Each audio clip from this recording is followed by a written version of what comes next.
Good morning, good morning, good morning. I don't know if you can see in the reflection there, I've only got one camera today. I am in my summer gear. Yes, I'm in my summer gear. Got back from Morocco last week, and it's like we've come back to spring. I know it's not officially spring yet, not until the 20th of March, I think. 20th of this month is officially spring. But it feels very spring. The roads are clean, the sun's out. It is only 8 degrees though, and I am actually feeling that a little bit. But yes, it's lovely to be back on home soil and on my pride and joy.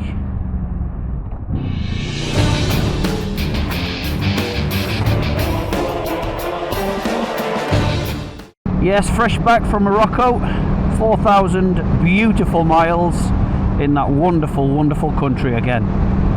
I shot 9 terabytes of footage. 9 terabytes. To put that into perspective, when I went across America on this beauty in 2016, I took with me 2 500 gigabyte external hard drives. And I didn't fill them both. And that was filming every single day. Cameras today are so good and so data intensive. You know, there's a price to pay there, you know. So yeah, 9 terabytes of footage. So I've got 3 solid state drives. But across that, I've got the Ace Pro that normally faces me. I've got the Ace Pro 2, which faces out. I've got the X4, which is the 360 camera. And then I've got another Ace Pro that I have, or that I used, underneath of my top box rack. So I stuck a mount underneath, and that rendered some amazing footage actually. You know, perfectly stabilised, showing the guys behind me on the trails and stuff. Absolutely brilliant. So yeah, so what was I saying? So Ace Pro front, Ace Pro 2 on the helmet, Ace Pro rear. So it's 3 Ace Pros plus the X4, then plus my I've got a DJI Osmo Pocket 3 for all the cinematic stuff and, you know, off-mic stuff. I actually hated that. I will get into that in a minute, but the footage is stunning off that camera. Yeah, before we went to Morocco, I decided to treat myself to the Osmo Pocket 3. So I'm not going to talk a minute while I'm doing my head shakes left and right, because I know it's not nice to look at. Makes you a bit nauseous. Makes me nauseous when I'm editing it. There you go, dizziness stopped. Yeah, the footage is so good, but I just hated it. Hate the camera. You know, with the gimbal and everything, it's constantly worried about it getting damaged in transit. You know, I'm obviously got my DSLR in and out of the bag all the time. I've got that in and out of the bag all the time. I kept it wrapped up so it's safe, but I was just constantly worried about it, you know. And I think it just got on my nerves more than anything else. As I start working with the footage, I'll probably change my mind and realise that, you know, I do have to put up with a bit of delicacy on certain cameras to be able to get the amazing footage it renders. It delivers, like. So yeah, 4,000 miles, bloody hard work actually this tour was. I changed it a bit from my tour, so we did a lot more off-road, a lot more trickier off-road.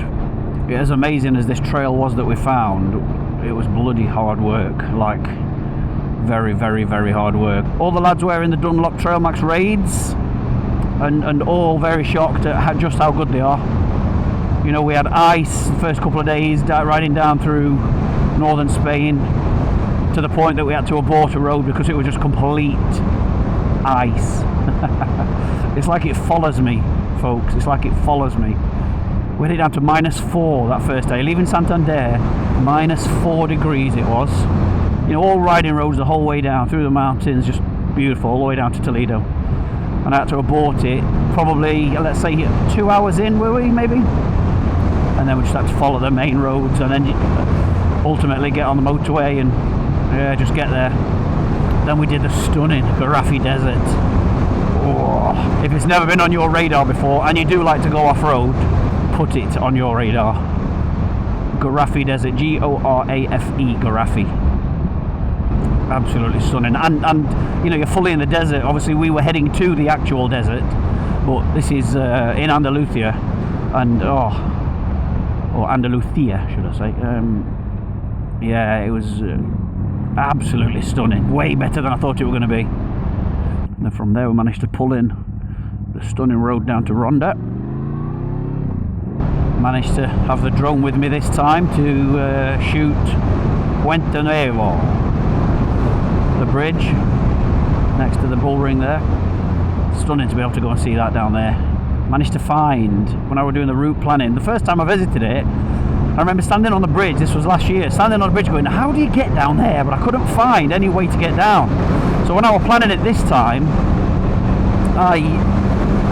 I was just street mapping all the time, trying to get down to it, and I managed to find a way down. You have to kind of leave town, and it seems like you're way past, you know, way out of town.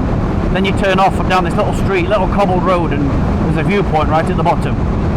And yes, very much worth the effort going down there and the bit of a detour before we arrived in Algeciras.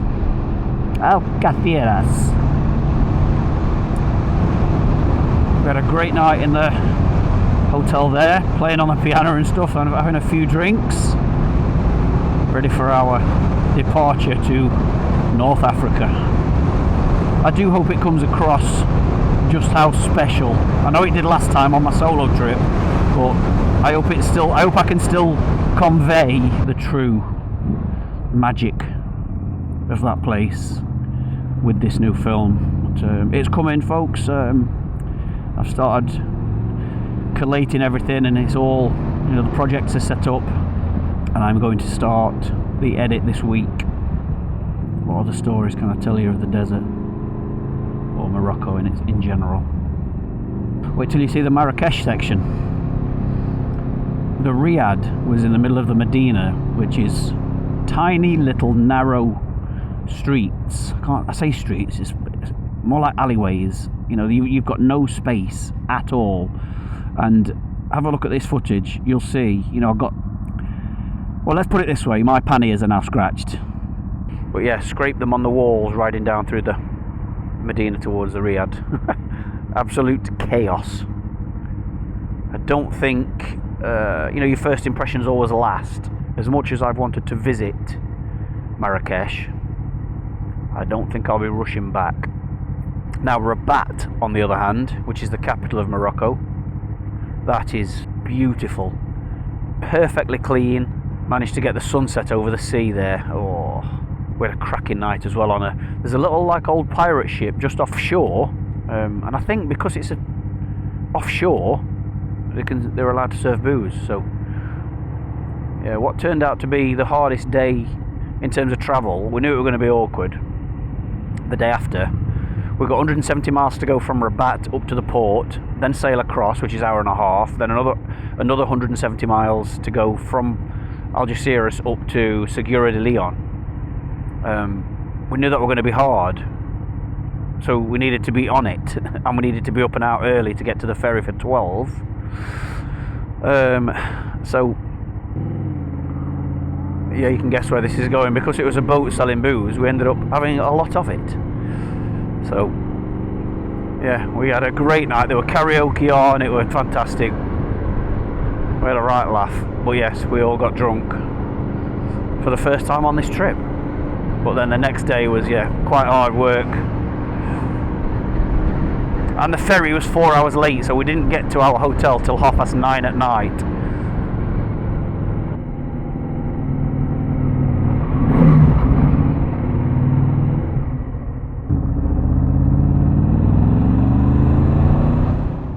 Anyway, yeah, there's loads of stories to come from Morocco. We had it on one day up in the High Atlas. We started the day at -6 degrees, -6, and ended the day in the desert at 25 degrees at sunset. 25 degrees at sunset. Absolutely mega. It was great actually, because all the guys afterwards said how much the desert meant to him. You know, the dream is, isn't it, taking your bike down to the Sahara Desert, to say you've ridden to the Sahara Desert. I said to him, you know, even though there's so much more of the trip left yet, so much more incredible stuff, this is really the pinnacle. This is what you come for, the dream of standing and watching the sun go down over the Sahara. Yeah, quite nice to hear them all saying how emotional it made them. Yeah, it truly is a special place and a very special trip. Right, see you all soon. Morocco Tour series on the way.